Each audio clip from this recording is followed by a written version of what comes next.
Welcome back to the Stark Contrast podcast. Today we have a very interesting topic. We are going to be talking about consistency, and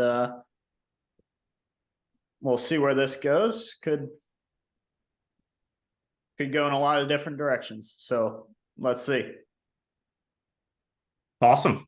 When you are thinking about this topic in the context of leading in your own leadership journey, Coop, what maybe what comes to mind, or what are you wrestling with, or starts off?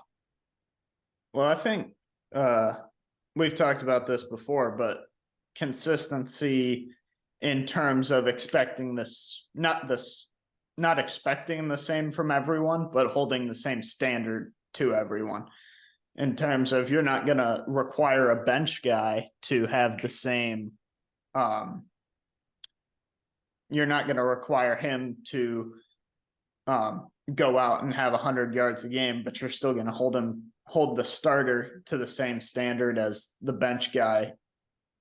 You're not going to let either of them skip practices. So you're talking about a similar standard in terms of commitment to team, commitment to working, commitment to the things that the team requires, but it maybe isn't the same expectation as far as performance. But that consistency of all of us are signing up to be a part of this team and execute in a certain way. Yeah, for sure. So it's interesting, we talk about consistency and you immediately talked about maybe something that could be perceived as inconsistent, of treating each person differently. I guess, so here's a question I throw at you. You hear different leaders talk about, you're going to treat everybody the same. You also hear some great leaders talk about, no, I'm not going to treat everybody the same because everybody's not the same. Yet you just talked about consistent standards and expectations. How do you reconcile that tension of same expectations for everybody, at the same time recognizing each person's different and I might treat people differently? Well, I think it all comes back to what you're going to get out of that person, right? Because obviously leading is not just get. You're also giving, but at the same time, is the effort. I need to put this amount of effort into each person to get the best out of them. And if everyone's performing at their best, then the team is going to do so much better. So I need to know that the starting receiver might contribute more in a game than the backup to the backup. But you're still not going to allow. So you're going to lead differently with those two guys, but at the same time, you're not necessarily saying, you're not treating them the same, because their punishments for screwing up are going to look a little different. So what does that maybe? Let's talk specifics here instead of hypotheticals. How would you maybe navigate those two things? Talk to me about, what does that maybe look differently? How does that look differently? Well, I think so. Let's just take an example of a college football team, and you have two guys that break curfew night before a game. You have a backup who's not going to see the field, and you have a guy who's starting best receiver on the team. I think that the punishment for that's going to look differently. It might end up being that neither one of them suit up for the game, but having the backup not suit up for a game isn't the same as punishing the star receiver, by not playing a game.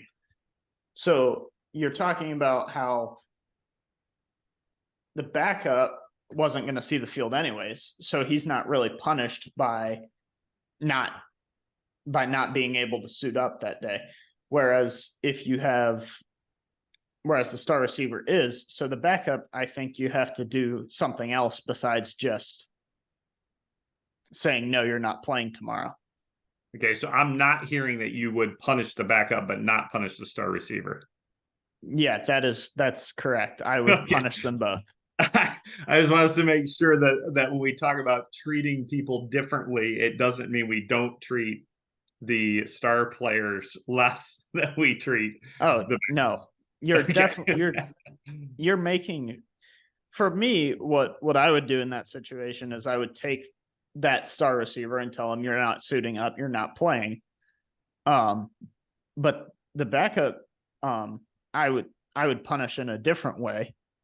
I might, um, I'm not real sure how I would do it, but having him not suit up isn't going to change the fact that he wasn't playing anyways. So you're recognizing that everybody on the team is an individual, and they're bringing different things to the table, different experiences to the table, different perspectives to the table, and so so I might have a consistent standard, for example, curfew or whatever that may be, but I may be more individualized and tailored to what type of consequences there are, because everybody's different and they're going to receive things differently. Exactly. Because for some people, sitting down and having a talk and saying, "Hey, you can't do this again," that might be enough. Whereas for other people, they're going to be like, "Oh, well, I just got away with that. What can I get away with more in the future?" Awesome. So let's go a little bit deeper with this then. So you're going to individualize how you navigate these situations, because each person, consistent standard, but how I teach off of it, how I discipline off of it, how I navigate these things, I'm going to individualize based on the person, right? Yeah. Let's go deeper with this then. How do you then navigate potentially different types of consequences? So I handle this situation this way, I handle this situation this way. How do you navigate that in terms of communicating it with your team or with your teammates? Put yourself as maybe a captain or a leader on a team. How do you communicate that and navigate that in such a way where people don't think there's preferential treatment going on? Well, I think, like, obviously, you have to let them know that, "Hey, I'm still punishing this dude," or, "Hey, I'm still doing this." Um, and it's obviously not the same for um the other guys. You have to make sure that everyone knows why you're doing it, is what I would say. So making sure that there is some purpose behind it, as opposed to hiding behind a policy. I see this a lot with leaders where it's like, well, here's the policy, and we're going to just do it the same with everybody. And actually it removes some of the, I think, and a lot of times it can remove some of the responsibility of the leader to really lead effectively. We can hide behind a policy. And so you're talking about making sure that there's purpose behind it and there's intentionality, and I'm going to communicate that to everybody. Yeah, because at the end of the day, everyone's a team, and you hear the saying, "You win as a team, you lose as a team." And for sports like baseball and football, that's 100% true. Basketball too. You don't have, like, you can have one star player, but they can only do so much. Um, so the the punishment, or the reward in some cases, is going to fit whatever was done. So let me ask you this question. Let's take this thing a little bit further in terms of consistency versus differences. Consistent standard expectation, inconsistent application based on who the person is, whatever else. Talk to me a little bit as a teammate in terms of how you communicate with your teammates, how you encourage your teammates, how you give feedback to your teammates. What's the consistent standard and expectation, and then what's the different application of it? Yeah, I think that's a great point that you bring up. Like, Thanks. you're welcome. I don't often give compliments, but when I do, um, no, I would say that you have, obviously, me as a senior, I'm going to talk to some of the seniors or some guys that I um, feel have earned the right um, to be like on, like, I'm not saying that I'm better than other people, but like I feel like they've earned the right for me to talk to them a specific way. I'm gonna take that differently. So, for example, if the starting linebacker and I are talking and I didn't like something that he did, I'm not gonna just, obviously, I'm not gonna come, I'm going to be a little more direct with him than I would be with a backup who screwed up, who hasn't had a lot of playing time. I'm going to be more direct with the starting linebacker because he knows that he screwed up, and I'm just going to point it out so that we can hold each other accountable. Whereas a backup might not even know that they screwed up. So let's keep going deeper with this. So you started as a senior, but I think the more I hear you talk, it's less about senior and more a matter of whether they've earned certain rights because of their commitments to things. Is that safe to say? Yeah. And now let's keep going deeper and further. Now you talk about a starter versus a backup in terms of meeting them where they're at because an expectation of that role and responsibilities that come with that. Safe to say? Yeah. Now let's go one Now, step further. We'll go ahead. just because someone's a backup, I wouldn't say that they necessarily are immune to the direct approach, um, because you get people that they need a more direct approach when they will, like, you, if you try to come up alongside them and tell them what they did wrong, they just bristle at that. So obviously you have to know the person and know how to get a good balance of that. So that's what I was going to ask you is I'm guessing all your starting linebackers you're not going to talk to all of them the same way, right? No, but Based I on the do individual. yeah, I do think that um I am going to talk to a starter a little bit different than I would talk to a bench player, because I feel like a bench player, I'm more trying to focus on development and for the future, whereas the starter, I'm thinking, hey, if we're in a game, we need to fix this now. Yeah, so there's a time piece of this. There's also just an expectation, right? The starter is expected to be at a different performance level right now today than a backup, and so I've got to meet them where they're at, right? For sure, for sure. So this is a perfect example as we're talking about consistency and what does that term really mean of consistent standard or expectation, which in this case is that I'm going to communicate and give feedback, right? That's the consistent standard.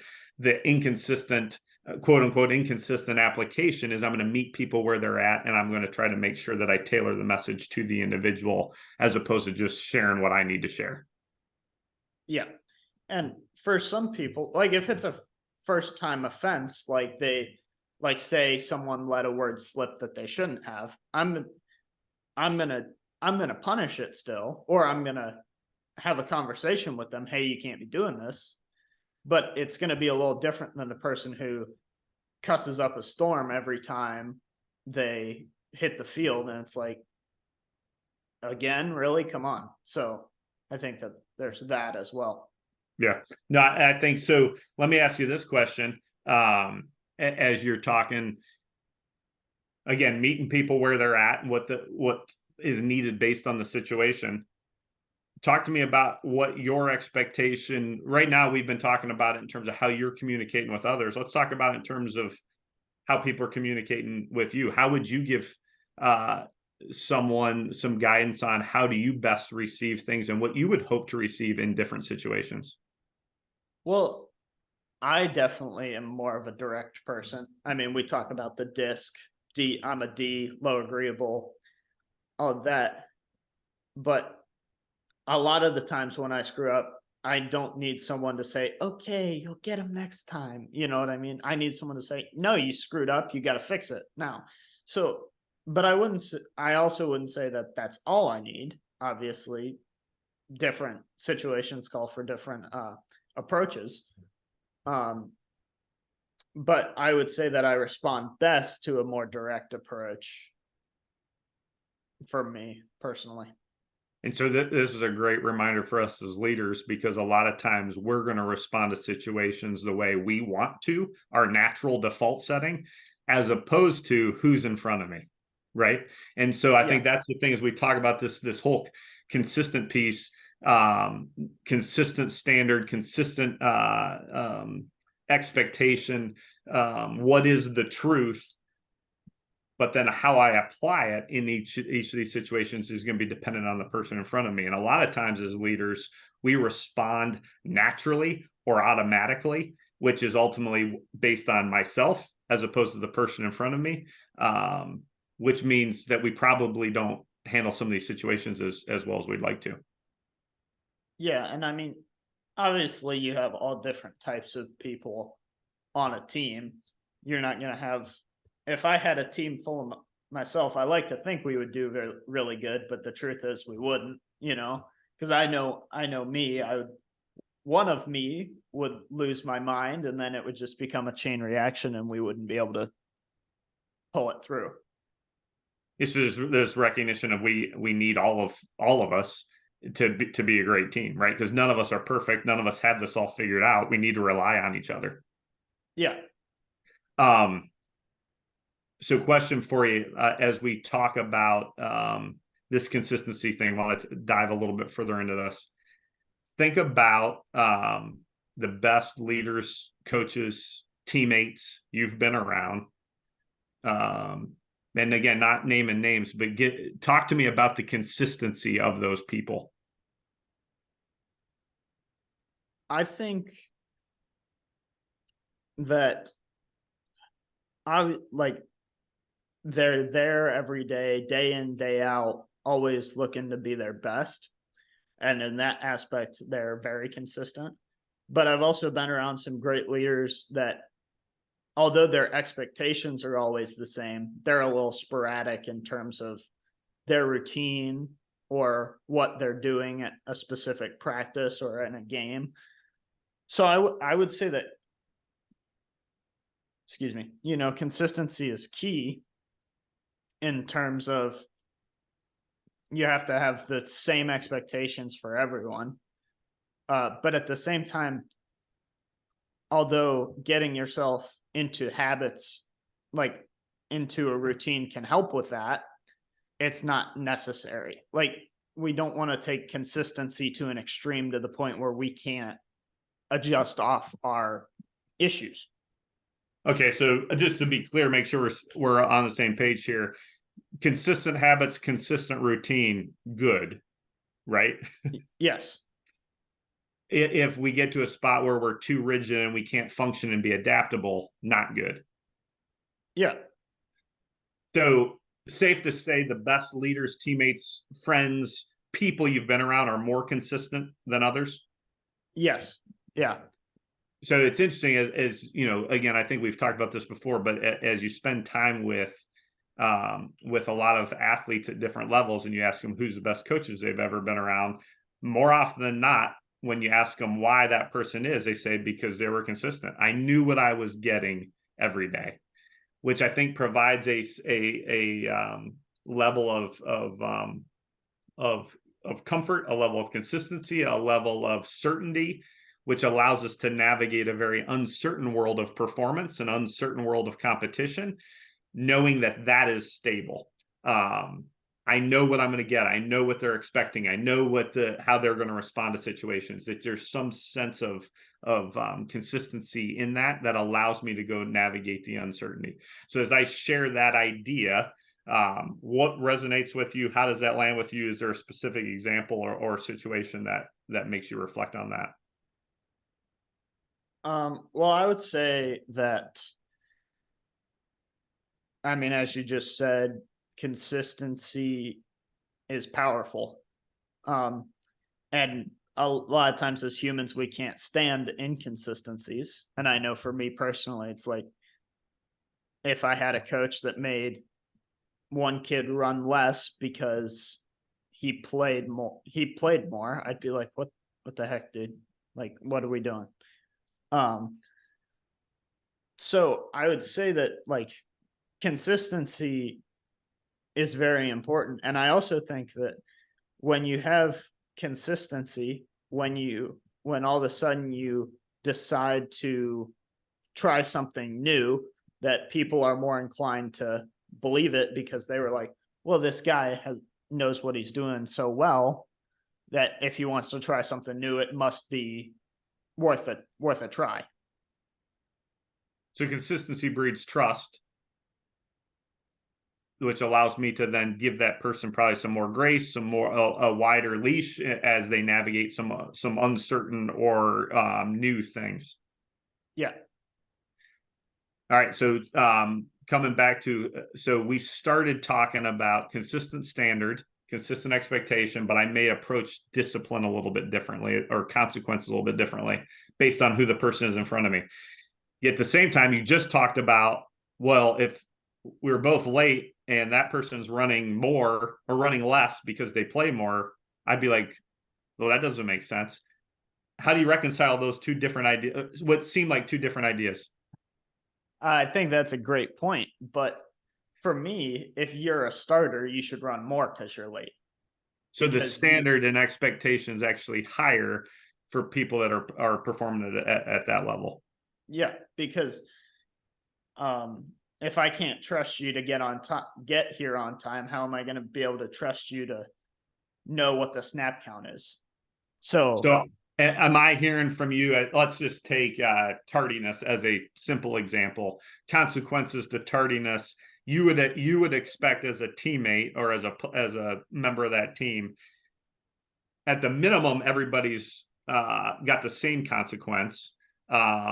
But perhaps even at a deeper level, if the coach has more higher expectations for the starters as opposed to backup, would it even be a higher level of how they navigate that? yeah, and like I think a lot of people would think, oh, that's inconsistency. I think that's actually one of the most consistent things you can be, because you're saying that this dude is good enough to play to be the starter. And if he's good enough to be the starter, then he has to work as hard as other teams' starters. And if So he's late, then he needs to run more than the backup. So as you're talking there, I almost heard that some people would see that as inconsistent behavior or inconsistent actions, but actually it's a very consistent commitment to the values that coach has identified as most important. Is that safe to say? Yeah. Yes, for sure. So this idea of consistency, which again, okay, the only way I can be consistent as a human, consistent as a leader, consistent whatever else, is if I know who I am and what matters most to me, so that I can consistently commit to those values and they show up on a daily basis, which then the actions and behaviors are probably going to reflect that. But now if I'm leading, the people following can see certain things and they can connect dots between actions and behaviors and the values that I've said matter to me most. Yes. So let me ask you this question as we kind of wrap up this conversation. If I were going to ask you three most important values, three most important ways of doing things, ways of being that you want to see on a championship team, we stand for X. This means the most to us. What would those be for you? That's a difficult question. There are so many but at the same time so few, because they're all intertwined. You know what I mean? So give me a couple. Give Um, me like as you think about championship team, when you think about championship family, championship team, championship class, championship whatever else, you think about high expectations. We subscribe to X. What are the first idea or two that pops in your head? I would say not just hard work, but um, working as hard as you possibly can. Okay. Right? Because we say hard work and we're like, oh, that just means that we're working harder than we normally do. No, it means you're working harder than everyone else. And I would say that that's probably my number one. Okay.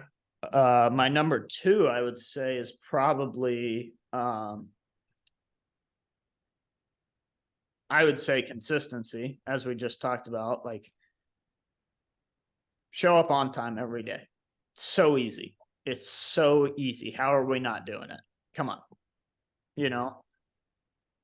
And How can, about like let me ask on the third one, how about in terms of how we interact with each other? What's the relationship look like between each other as teammates? I would say that we're loving each other, and we're loving each other so much that we're willing to hold each other accountable. Like, hey, this kid was late today. It's going up to him, say, hey man, why were you late? What happened? And it could be a good excuse, it could be a bad excuse, but it's like, hey, next time show up on time. Just be here on time. So there's that element of challenge and support, which we've talked to before, right? That I care enough about you that there's going to be both challenge and support to help you be the best you can be. Yes. So so as you think about, if I've got clarity on what those values are, now I can have more consistent actions that line up to it, right? Mm-hmm. So as we wrap this conversation up, and I want to think about this, we've talked about consistency a lot, because I think a lot of time, and you just hit on it, how hard is it to show up on time for everything? I think it's a reminder for us that the consistency is the separator. Like you can go see an amazing thing on a given day, or give a unbelievable Hollywood talk as a leader. At the end of the day, the consistency of our actions and behaviors are what stand out. Those are the things that build trust, that get people to respond to things, as opposed to the one-off amazing events, the Sports Center highlight, whatever else. We used to talk a lot in professional baseball. On any given night in any ballpark in America, no matter what level of the minor leagues it was, you would see major league ability. The question is, do you see it the next day and the next day and the next day? It's the consistency piece over time that separates us. And so that shows up as a leader as well. So your question of how hard is it? It's obviously hard. So then the question becomes, how do we make sure that we're prioritizing consistency and being as consistent as we can as a leader? Yeah. And like, when you say, how do we do it? The principles are easy, right? I didn't mean that it's easy to be consistent. The principle of showing up on time, that's easy. But the idea of being the same guy every day is easy. But I know in my life, it's difficult, if not impossible, to do that. But if I've got clarity of who I am, who I want to be, clarity of what matters most to me, and I intentionally have that at the forefront, I've got a better chance of that happening, right? For sure. Awesome. Which is something we can certainly unpack at some point. So any closing thoughts for you on consistency here? Nope. I think we've touched on it. We've definitely touched on, we've scratched the surface. Now we can keep diving deeper. We'll bring some more itches next week. Awesome. Thanks, Coop. Thank you. Thank you guys so much for listening. Please check out our other videos. Don't forget to like and subscribe. Thank you guys.